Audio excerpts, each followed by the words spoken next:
Choosing the right adhesive is crucial for the durability and appearance of your projects. I'll walk you through the best adhesives for different crafting needs. Tape pens are perfect for quick paper crafting. They're compact and mess-free, which is super handy for more than just crafting. And for an extra strong hold, run your tape pen along both sides of the card. Glue on glue always gives a stronger hold. For matting and layering, all-purpose glue is the best, while tacky glue is great for small embellishments.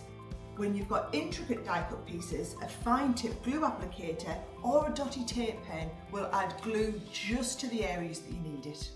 And use foam pads and 3D glue gel when you want to add dimension to your projects, just like this one.